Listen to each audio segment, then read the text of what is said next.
नमस्कार साथियों, स्वागत है आपका अपने YouTube channel GK by Jitendra Khichat. अगर आप कक्षा 10 के विद्यार्थी हैं तो आप इस वीडियो को कंप्लीट देखें।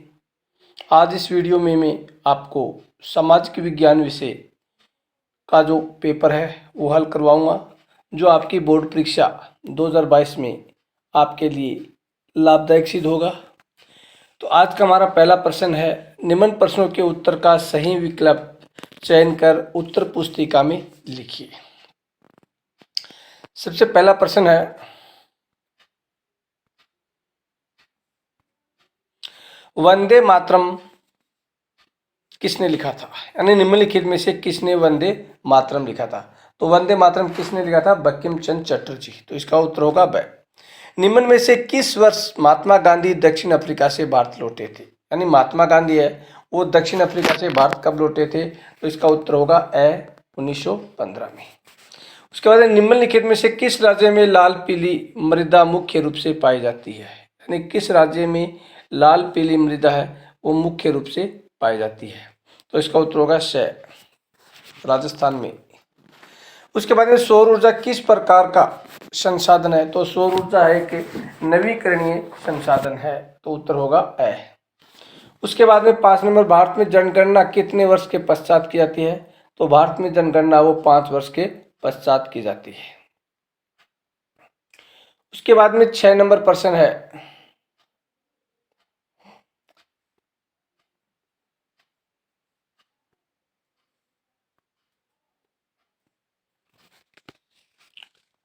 सरिस रियो डी जेनेरो पृथ्वी सम्मेलन का आयोजन कब किया गया था? रियो डी जेनेरो पृथ्वी सम्मेलन का आयोजन 1992 में ब्राजील के रियो डी जेनेरो शहर में किया गया था। प्रश्न संख्या 7 है, सरिस का बाघ रिजर्व किस राज्य में स्थित है? सरिस का बाघ रिजर्व राजस्थान में स्थित है।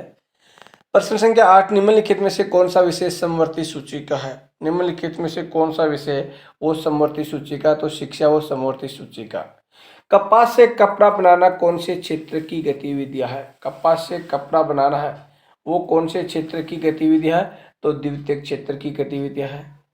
महात्मा गांधी ने कांग्रेस के कौन से अधिवेशन की अध्यक्षता की थी? तो महात्मा गांधी ने बेलगांव अधिवेशन की अध्यक्षता की थी। उसके बाद में 10 नंबर क्या है, G77 किस प्रकार के देशों का समूह है? तो G77 है वो विकासशील देशों का समूह है। विकासशील देशों का, ये उत्तर होगा। उसके बाद में 11 नंबर विकास महात्मा गांधी वाला होगा। 12 नंबर है, निम्न में से नगर निगम के अध्यक्ष को क्या कहते हैं? नगर निगम का अध्यक्ष होता है उसको क्या बोलते हैं? मेयर बोलते हैं। नगर निगम का जो अध्यक्ष होता है उसको क्या बोलते हैं? मेयर बोलते हैं। उसके बाद में रिक्त स्थानों की पूर्ति कीजिए। भारत के कुल प्रतिशत भौगोलिक क्षेत्र पर स्थित है। भारत के कितने प्रतिशत भौगोलिक क्षेत्र पर वन स्थित है? तो भारत के 24.56% पर वन स्थित है। 24.56%। उसके बाद में 2 नंबर, भारत में प्रोजेक्ट टाइगर की शुरुआत हुई थी, यानी बाघों को संरक्षण के लिए जो प्रोजेक्ट टाइगर है उसकी शुरुआत कब हुई थी? उसके बाद में भारतीय संघ ने किसी भी धर्म को राष्ट्रीय धर्म के रूप में स्वीकार नहीं किया है। बहुराष्ट्रीय कंपनियों द्वारा किए गए निवेश को कहते हैं, बहुराष्ट्रीय कंपनियां जो निवेश करती है उसको क्या कहते हैं? विदेशी निवेश। प्राथमिक क्षेत्र को उत्पादक क्षेत्र भी कहा जाता है। बाघों के संरक्षण हेतु टाइगर रिजर्व क्षेत्र वो चलाए जा रहे हैं। उसके बाद में 3 नंबर, निम्नलिखित अति लघुत्तम प्रश्नों के उत्तर दीजिए। पिकेटिंग क्या है? वुड्स टाइगर की जुड़वा संतान किसे कहते हैं? वुड्स टाइगर की जुड़वा संतान किसे कहते हैं?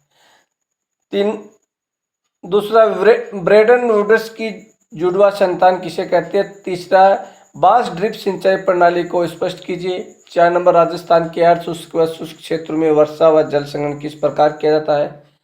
5 नंबर, जर्मनी के एकीकरण का श्रेय किसे दिया जाता है? 6 नंबर, बेरोजगारी किसे कहते हैं? 7 नंबर, आनंद मठ के उपन्यास के लेखक कौन है? बंकिम चंद्र चटर्जी। 8 नंबर, संघीय शासन व्यवस्था के कोई 2 उद्देश्य बताइए।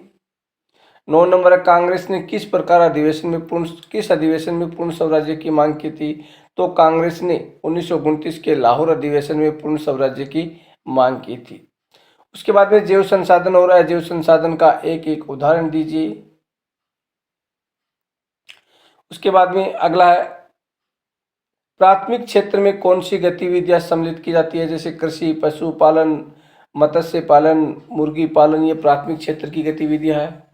उसके बाद में सकल घरेलू उत्पादन की गणना किस प्रकार की जाती है, कुल सकल घरेलू उत्पादन की जीडीपी की गणना किस प्रकार की जाती है।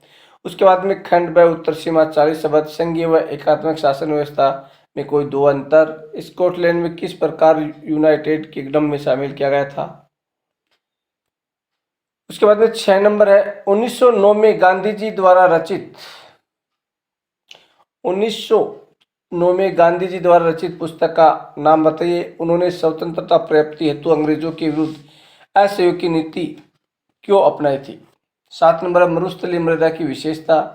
8 नंबर जाल विरायन के विषय में आप क्या जानते हैं। 9 नंबर भारतीय अर्थव्यवस्था में कृषि का महत्व स्पष्ट कीजिए। 10 नंबर सत्ता की साझेदारी के पक्ष में कोई 3 तर्क दीजिए। 11 नंबर सत्ता की साझेदारी क्यों वांछनीय है, बताइए। उसके बाद में 12 नंबर, रोपण कृषि की एक प्रकार की वाणिज्यिक खेती है। रोपण कृषि भी एक प्रकार की वाणिज्यिक खेती है। इस कथन को स्पष्ट करते हुए इसकी 4 विशेषताएं बताइए। उसके बाद में भारत सरकार की भाषा नीति को स्पष्ट कीजिए। 14 नंबर साइमन कमीशन पर संक्षिप्त टिप्पणी लिखिए। 15 नंबर रियो डी जेनेरो प्रति सम्मेलन 1992 की प्रमुख बातों को स्पष्ट कीजिए। 16 नंबर वैश्वीकरण से आप क्या समझते हैं, अपने शब्दों में लिखिए। उसके बाद में खंड सह में क्या, इटली के एकीकरण को स्पष्ट कीजिए।